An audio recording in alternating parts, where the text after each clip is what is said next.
好，接下來我們特別來關心到中東情勢。現在伊朗呢，核設施的發展有了最新進度，加蓋了它的屋頂在它的核設施上面，並且說要這個有可能，現在專家猜測要重啟核設施了嗎？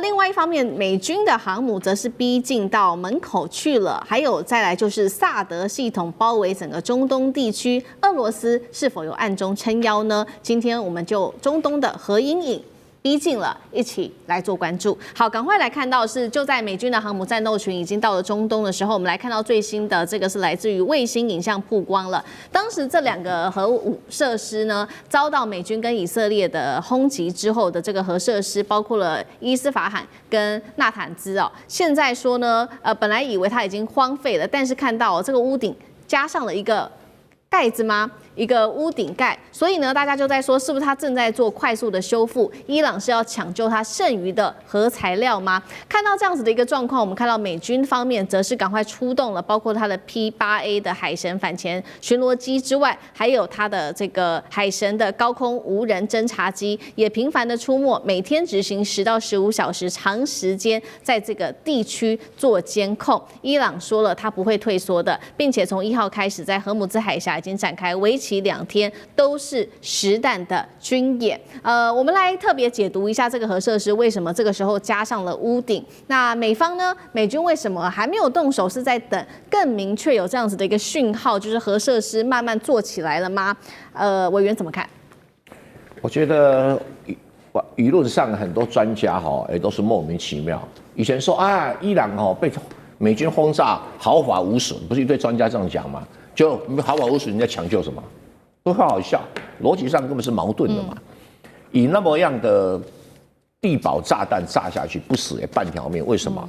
因為那個鈾的體內的離心機精準度要非常高，比我們那個什麼那個高鐵還要精準度還要高，還台積電還要高。為什麼？因為它離心速度非常快，所以要稍有點地震的話，我們都要擔心我們的那個台積電機器有沒有受損。是那麼重的炸彈打下去，光那個震波就會使這機器損壞。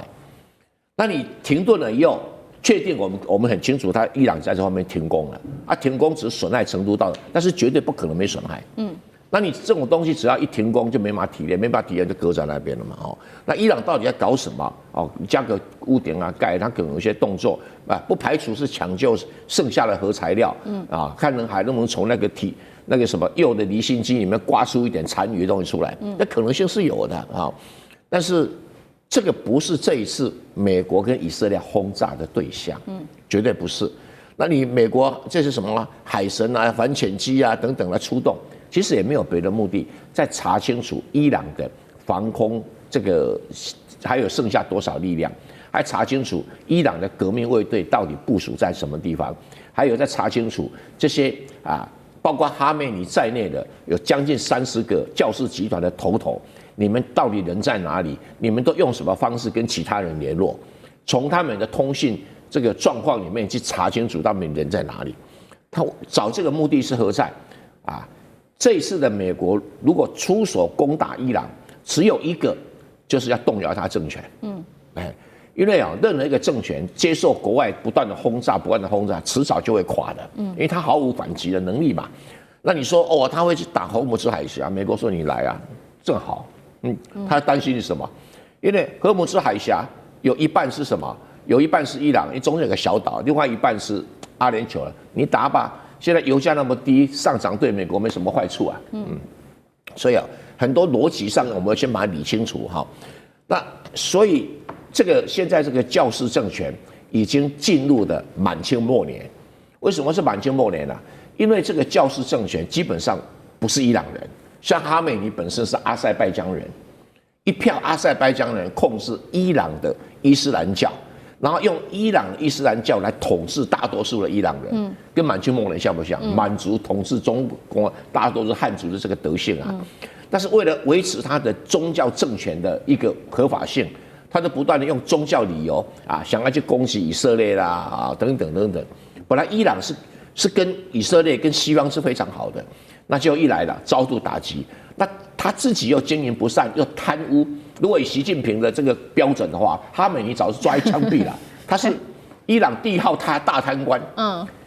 伊朗的石油收入30%進哈梅尼口袋。，40%進入革命衛隊口袋，國庫只進3成。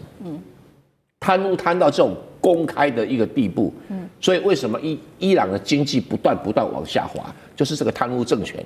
那整天拿個經典在教訓老百姓，女人不可以這樣，不可以那，女人不可以上學校，玩這個遊戲啊。他已經幾乎就是退化到中世紀裡面那種黑暗的神棍政權了。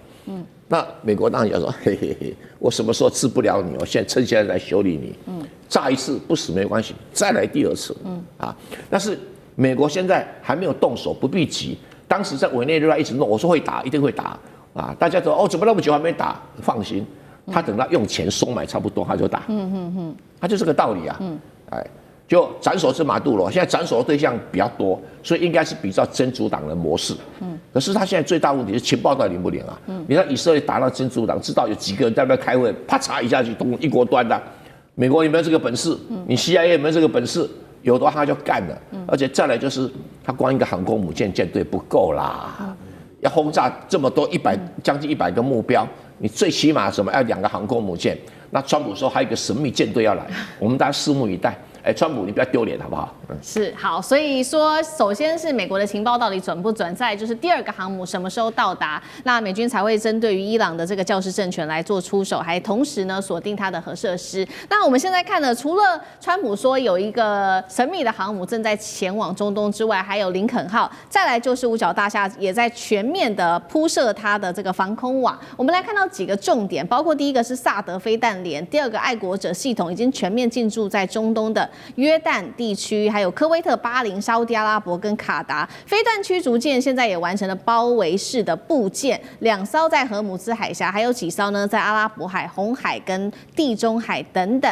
那哈米尼也首度的針對國內啊，他說這一些示威者他們這個都是定調為政變的。那現在外界預估，恐怕伊朗會有數萬名的示威者被展開大規模的處決。哈米尼也對川普正式的放話了，如果你真的美國動手，會引爆全面的區域戰爭。怎麼看美軍的布局？艦長怎麼看？現在我們看到的就是林肯號，它已經實際上在阿拉伯海了。那就如果說我們比照去年6月17號5月之錘行動的話，他們那個時候是有2艘航空母艦打擊群的，一艘也就是尼米茲號，另外一艘是卡爾文森號。現在光靠那個林肯號一艘的確是不夠的。我們從這一張圖上，我們就可以看得很清楚啊。也就是其實現在這個林肯號的位置在這裡，那但是呢，我們如果來比對一下東亞，其實沒有其他的航空母艦打擊群。但是有一個美麗大而美的這一個航空母艦打擊群，我們上個禮拜就破案了，也就是布希號打擊群。那布希號打擊群呢，它要跨過大西洋過來啊，那它會直接的進入地中海，然後在這一個以色列的這個沿岸，因為其實以色列上一次的防空飛彈已經被打得差不多了，但它用航空母艦打擊群呢，因為打擊群的本身它就有這一個神盾系統，那個例如說這個伯克級的這種驅逐艦，它也可以來協防這個以色列的防空。那如果說我們對照上一次的話，上一次其實聲東擊西，也就是所有的航空母艦集結在阿拉伯海，但是真正的打擊是從那個美國本土這邊，從西邊來的。那這一次到底是要怎麼打？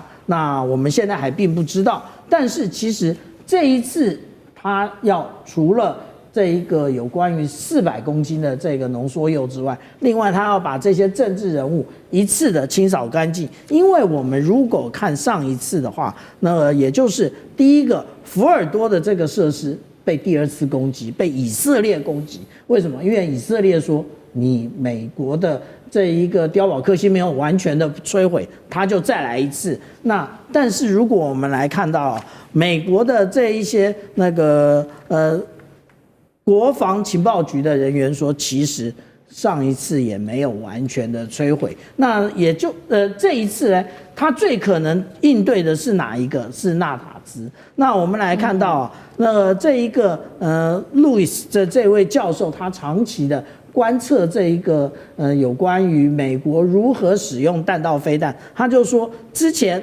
那個攻擊的納塔茲是這個地區，可是呢，他們在靠山這裡挖了一個更深的，也就是我們看到這一張更深的這一個地道，那也就是他們是不是已經從這邊移到這邊來了？至於說剛剛講到有關於這一個它是不是蓋屋頂啊？因為會漏水，因為如果沒有屋頂的話，下雨水就進去了，所以確定其實是被打穿了。好，那另外一方面，我們看到除了在伊朗的這個核設施的進度，另外一方面我們來看到還有俄羅斯的角色，俄羅斯到底會不會協助伊朗呢？因為現在最新消息是，普丁已經秘密的會晤了伊朗的最高國安官員，引發地緣政治的緊張。還有就是现在也確定，俄羅斯的米格28它的這一個武裝直升機，北約代號叫做浩劫，已經確定交付給伊朗。如果真的打起來，俄羅斯的角色，老師怎麼看？我覺得普丁的這一波，他的這個表態看起來他是支持用外交途徑來解決哦。那我覺得這後面有他的盤算。第一個就是，川普大概是這幾年的美國總統裡面一個對俄羅斯相對比較友善的總統哦，包含這個去年 NSS 裡面把 rival 這個名字都從俄羅斯身上拿掉哦。那所以我覺得普丁在烏俄戰場上可能有一些談判，他會覺得可能還需要美國，所以他不想跟美國直接的撕破臉。那再來就是說，其實從這個地緣上面看起來，俄羅斯最近的這個軍事基地是在敘利亞。那敘利亞它還要如果要去援助伊朗，它還要借道伊拉克。可是美軍其實在巴林就有它的這個艦隊基地，所以我覺得這兩者這樣相較之下，俄羅斯要去介入這場戰爭，坦白說它並沒有太大的甜頭。就是我認為它要實質用這個軍隊來介入的可能性不高。但是剛剛主持人講，就是包含這個米28，這個是的確送過去了，所以俄羅斯的現在的盤算應該是提供伊朗一些基礎的援助，然後軍事顧問本來就在，然後再加上部分的武器的提供，但是實質的地面部隊或者是要派海軍過去，我覺得這個可能性應該相對來講是比較低的。好，謝謝老師。那我們休息一下，馬上回來。地緣政治、美中之爭、戰略價值、强权崛起。小國生